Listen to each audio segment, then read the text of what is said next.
Deloitte Tax. Welcome to the Tax News and Views podcast. In this series, we talk to specialists from Deloitte about the latest business issues. I'm Carrie Falkenhayn, your host for Tax News and Views. And today we're talking about the One Big Beautiful Bill Act. I'm going to call it OB3 today, but that was the tax act that was signed into law on July 4th of 2025, and it includes significant tax reforms. Today, we're going to focus specifically on those provisions aimed at individuals. And so joining me today, we have two of Deloitte's Washington National Tax Specialists focused on individual taxation. We have Catherine Neely and Eddie Gershman. And Eddie, I'm going to start with you. With the passage of OB3 this summer, what kind of discussions are you having with clients? Hi, Carrie. Thanks for having us here today. So there's really 3 or 4 items, I guess, I'd like to focus on that we're talking about with our clients. One is just the concept of broad-based planning and how essential that is. OB3 really underscores the need for broad-based multi-year planning. The interplay between provisions carries with it a lot of complexity, and planning for one item is likely going to impact another. So it's really beneficial to look at planning broadly over a multi-year basis. And that's really another item that we're talking a lot with our clients about, and that's the concept of multi-year planning. Tax planning needs to be looked at on a multi-year basis. We've been talking about that for years. And I would say it's even more critical now under OB3 because what you're really looking at is 2 different tax laws. Much of the OB3 bill isn't applicable until 2026. So when you look at multi-year planning and whether some controllable event might occur this year versus next year, you're actually looking at different tax law for 2025 than 2026 because much of the OB3 isn't going to become law until 2026. Another item that we're talking with our clients a lot about is just the concept of that there's not one size fits all. There's just not any universal answer to planning. Everybody needs to approach it individually based on their specific facts and circumstances, their goals and objectives, what their controllable deductions or events are. And it's a really critical approach that we think needs to be undertaken, which is just looking at your own tax situation specifically and not thinking that there's just any one size fits all planning that's going to apply to everybody. The last item that we're talking a lot with our clients about is itemized deductions. And the reason for that is that OB3 introduced a lot of changes to itemized deductions that individuals are going to need to be aware of and mindful of going forward. So maybe walk us through what some of those changes are for itemized deductions. Sure. There's probably 3 that I'd like to focus on. The first is the state and local tax deduction. I'll just call that SALT. And this is an interesting one because it actually is effective for 2025. So for 2025, the SALT cap is immediately increased from $10,000 to $40,000, but it's quickly phased down. So for individuals whose modified adjusted gross income exceeds $500,000, that $40,000 cap will begin to quickly reduce itself back to $10,000. It reaches that $10,000 threshold once your modified adjusted gross income is $600,000. The other item that we're talking a lot with our clients about for SALT is that it actually is even though it's effective immediately, which is different than a lot of the other provisions we're going to be talking about, it also is temporary. It actually will sunset back and revert back to $10,000 beginning in 2030. Another itemized deduction change that we're talking about with our clients is what I'll refer to as the 0.5% charitable floor. What that is starting in 2026, you're only going to be able to deduct your charitable contributions that exceed 0.5% of your adjusted gross income.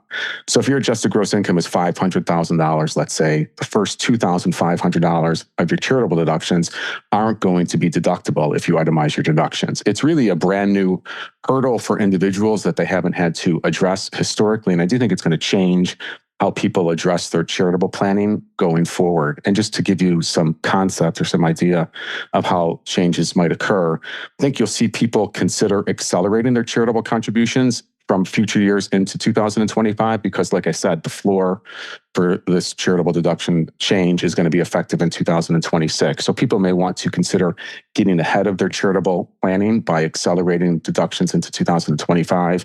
And then once the calendar turns to 2026, I think you'll see that people may consider bunching their charitable contributions into a year instead of spreading their deductions over multiple years, just to limit the impact of the floor. So instead of spreading deductions evenly over several years, you might see people group them into one year to mitigate the impact of the floor. So for example, beginning in 2026, maybe you would give away $10,000 annually to charity over, let's say, 5 years. So you would lose, if your adjusted gross income is $500,000, you would lose $2,500 of each of those donations.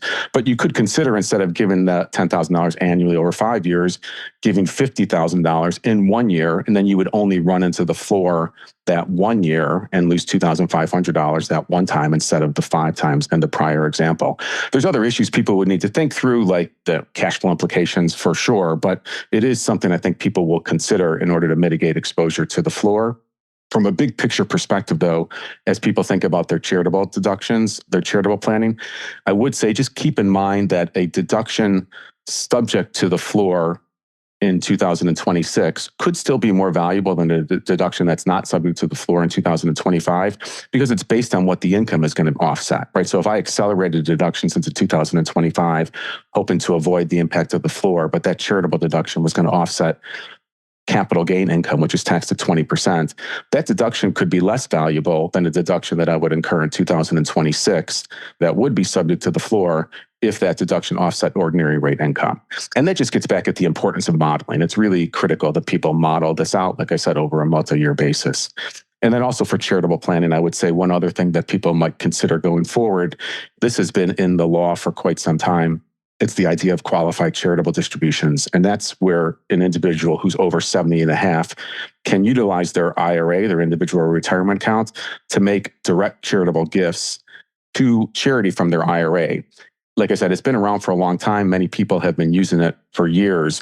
When you do a direct contribution from your IRA to charity, it's not an income tax event to you, and it's not a deduction. So it sort of has no impact whatsoever. And that's one of the reasons people like it. And going forward, one of the benefits would be, once the floor is in place, if it's not a deduction that you claim on your return, then it's another way that you would avoid being exposed to the charitable floor. One point to make also, as people consider bunching their deductions or accelerating their deductions, to the extent they aren't interested in giving the money directly to charity at that time, leveraging donor advised funds or things of that nature could be helpful in that planning. And then the last item I'll mention from an itemized deduction perspective is that there is now a phase out of your itemized deductions. And how that will work is that beginning in 2026, your itemized deductions are going to be reduced by the lesser of 2/37 of your total deductions, or 2/37 of the amount that your taxable income exceeds where the 37% bracket begins. And taxable income from that perspective also adds back your itemized deductions. But nonetheless, to the extent your income exceeds where the 37% bracket begins, you will see a reduction of your itemized deductions equal to most likely 2/37 of the itemized deductions. That may not sound like a lot, 2/37, but it's actually nearly 5.5%. So it can be quite substantial, and something I think people will consider as they plan for their itemized deductions. And in terms of considering that, I think, again, you'll see people that might contemplate accelerating their itemized deductions into 2025 in order to avoid impact of the 2/37 phase out. So in terms of how that might change your itemized deduction planning going forward, you might see people consider accelerating their itemized deductions in order to avoid impact of the phase out.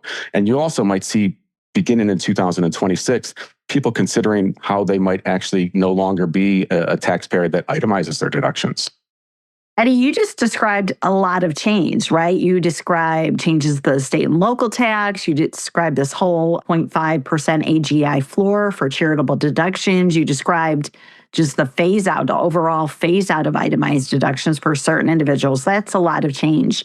So what are some considerations that people should be taking into account as they approach how they're going to itemize their deductions? I know you mentioned some, but just kind of big picture, what should they be thinking about? I think one of the things people are going to think about beginning in 2026 is, do they need to be an itemized deduction taxpayer? Because as we talked about, the deductions that people are going to incur will be subject to, if they're charitable contributions, the 0.5% floor, and then overall your itemized deductions subject to the 2/37 phase out. And for people that have itemized deductions historically, it may be hard for them to envision not itemizing their deductions, but it might actually be easier than you think.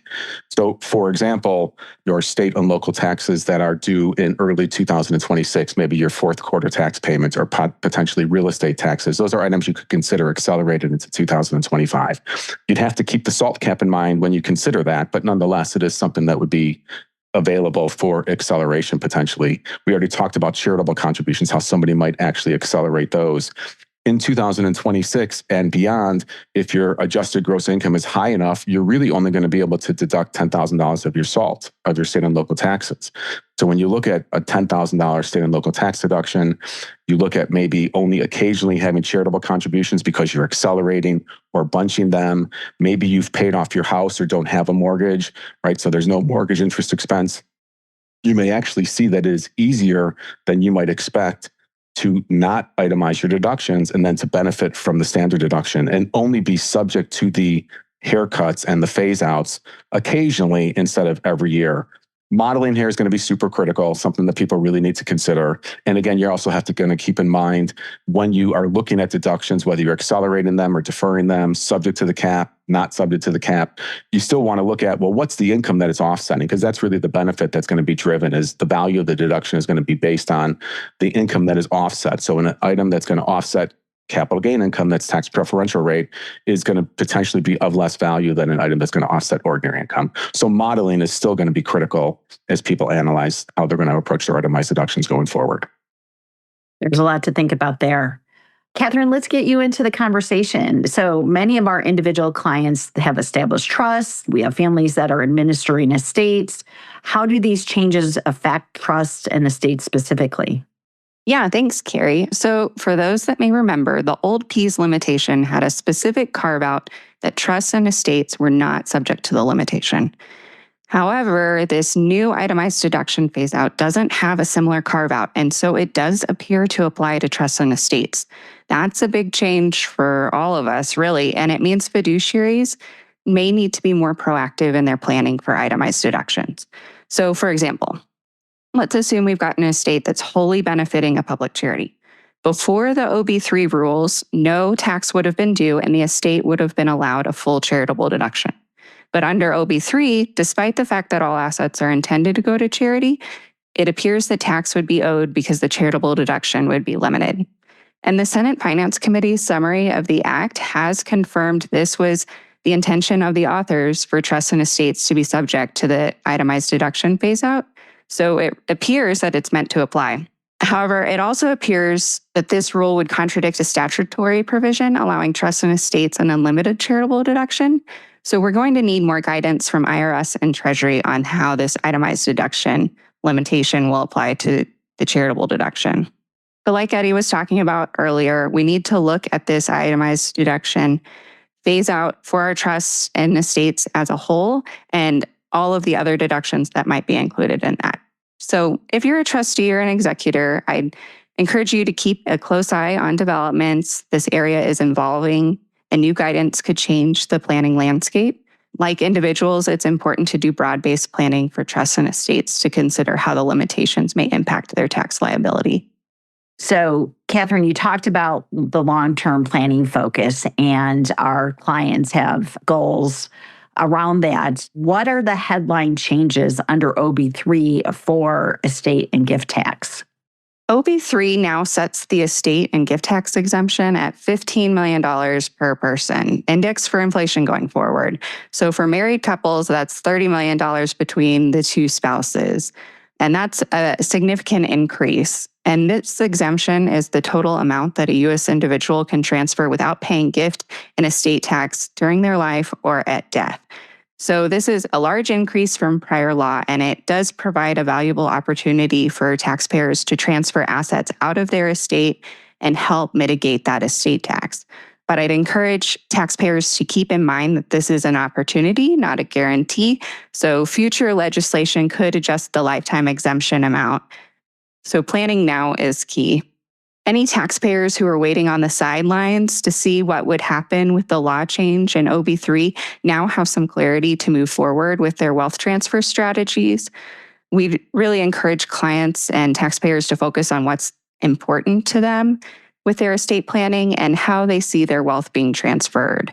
They should make sure that their estate plan reflects those goals and is updated periodically to reflect any changes in those goals. So this increase in the exemption is significant. What kind of considerations are there for high net worth individuals? High net worth individuals have quite a few planning considerations with this increased exemption. We'd encourage them to continue their estate planning endeavors and explore thoughtful ways to use this new enhanced exemption amount. Moving assets out of an individual's estate now means that future growth will be outside of the donor's taxable estate, which can save significant estate taxes down the road. And one possible way to do that is to use a grantor trust. For example, funding a grantor trust with your exemption amount and then selling low value, high growth assets to the trust can be effective because that growth is transferred out of the donor's estate. Another is basis planning. Because the estate tax exemption amount is so high, many people in this country will not pay estate tax. And so for those who don't anticipate a taxable estate, a special focus is going to be on this basis planning. Assets held by an individual at death receive a stepped-up basis equal to their fair market value, so heirs that inherit those assets have the ability to sell those assets with little or no capital gains tax. Alternatively, if property is transferred prior to death and not included in the donor's estate, it will not get a step-up in basis, and so any appreciation from the date of the gift or transfer may be taxable to the beneficiary when the asset is sold or disposed of. For those that have already utilized their estate tax exemption and project a taxable estate, paying gift tax during life can be more cost-effective than paying estate tax. The estate tax is charged on the value of the individual's entire asset base, including the assets that are used to pay the tax, whereas the gift tax is just imposed on the amount of the gift. So paying gift tax during life can be a significant savings point for individuals who are anticipating paying the estate tax anyways. As with everything we've talked about today, we'd really encourage taxpayers to think about their estate plan and projected estate tax holistically. We'd encourage them to focus on their ultimate goals and make sure that all of the steps that are taken for estate planning, including which assets you decide to transfer or hold until your death, line up with that goal. Well, certainly there is a lot to think about in the individual estate and trust area because of OB3. Catherine, Eddie, thank you so much for the discussion today. I'm sure our audience found it useful. And audience, if you'd like more information, go to Deloitte.com and search on OBBBA. There's a wealth of information there. As always, thank you so much for joining us, and we hope you join us next time. Until then, everyone continue to be well. Take care. I'd like our audience to know our much anticipated private wealth guide is launching this November. And it will be packed with actionable insights and strategies for navigating this evolving landscape.